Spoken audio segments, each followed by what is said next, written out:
The departure came quietly. No grand farewell, no promises spoken aloud, just a morning wrapped in pale light, when Shen Yuchen packed his few belongings with steady hands, his expression calm in a way that hid everything beneath it. "I'll go first," he said.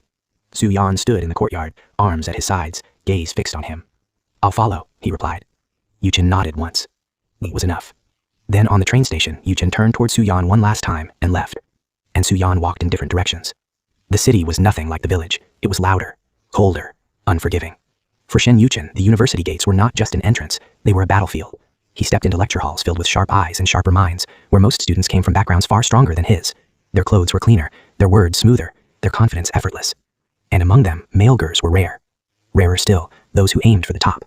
"Are you really a gur?" someone whispered once, not even bothering to lower their voice properly. "He studies like that. Must be trying too hard." Yuchen didn't respond. He never did. Days turned into nights. Nights turned into endless study. His room was small, cold, barely lit. Meals were irregular. Sleep was a luxury he learned to abandon. His fingers often cramped from writing. His eyes burned from reading under dim light. But he didn't stop, because he knew if he slowed down even once, the world would push him back. Far away, Su Yan's world was no easier. Books didn't make sense, not the way they did for Yuchen. No matter how hard he stared at them, the words refused to settle. The exams they passed were only the beginning. "This isn't working," one of his men groaned, throwing his book aside. "I'd rather fight 10 people than read this again." "Shut up," Su Yan muttered, though his own frustration was clear.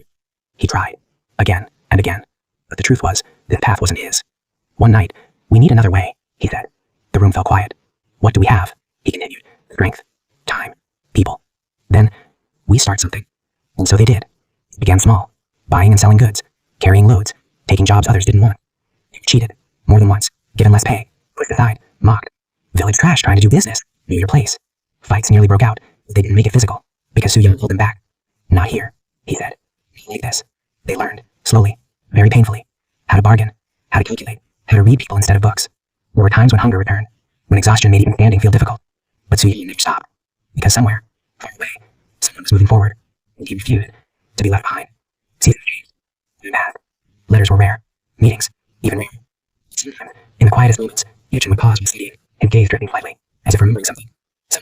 And somewhere else, Su Yan would stand at the edge of a busy street, watching the city light flicker. Both walking different paths, both struggling, both changing, but moving toward the same place. After a few years, they both hear about each other's success in the newspaper, and decided it's time to meet again. They meet in train station again, just when they wanted to hug each other. The night before the wedding did not arrive with celebration, but with a quiet unease that lingered in Shen Yuchen's chest like a shadow he could not name. And though the courtyard was filled with preparations, laughter, and the soft glow of lanterns swaying in the wind, he found himself unable to settle, as if some distant memory was trying to claw its way back into the present. And before he could understand it, the world around him shifted abruptly, the carriage he had taken never reaching its destination, the road growing unfamiliar, the air turning cold. And when he opened his eyes again, he found himself bound inside a dimly lit room, the smell of damp wood and something metallic thick in the air, his wrists tied tightly, his body heavy, yet his mind frighteningly clear, as footsteps echoed slowly toward him, unhurried and deliberate. And when the door creaked open, Shen Liang stepped inside with the same composed elegance he had always worn, though now it felt like nothing more than a carefully polished mask, hiding something rotten beneath. Followed closely by Lu Mingzi, whose gentle expression no longer concealed the darkness in his eyes, but instead revealed it fully, openly, as if he had grown tired of pretending. And for a long moment none of them spoke, the silence stretching between them like a blade, until Shen Liang finally smiled, a soft, almost affectionate curve of his lips that made Yuchen's stomach twist, and said quietly that everything had come full circle, that once again Yuchen had found himself exactly where he belonged, trapped, alone, and at their mercy.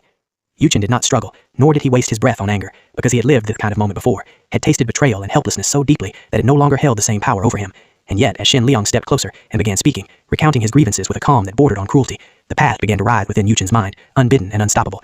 And suddenly he was no longer in that room, but back in another time, another life, standing at the edge of a dusty village road where everything had first begun to fall apart, when he had still been naive enough to believe that truth alone could protect him, when he had not yet understood how easily people could twist it into something unrecognizable. He remembered the night he had been tricked, the bitter taste of alcohol forced upon him by smiling faces that hid malicious intent, the way his vision had blurred as laughter echoed around him, and then the suffocating darkness of being locked away, the panic that clawed at his chest when he realized he had been set up, and the overwhelming dread that followed when the door opened, not to release him but to expose him, to drag him into the center of a storm he had never chosen. And he remembered with painful clarity how he had lashed out in desperation, how he had pointed at Su Yan and accused him in a moment of fear and confusion, believing that if he did not speak first he would be crushed entirely. And that single moment, that single decision, had shattered everything, because the villagers had not questioned him, had not sought the truth, but instead had turned on Su Yan with a brutality that left no room for mercy. And he could still see it, the way Su Yan had been beaten to the ground, blood staining the earth, his body breaking under blows that should never have been his to bear, and the way those eyes, once fierce and unyielding, had hardened into something cold and distant when they looked at Yuchen again.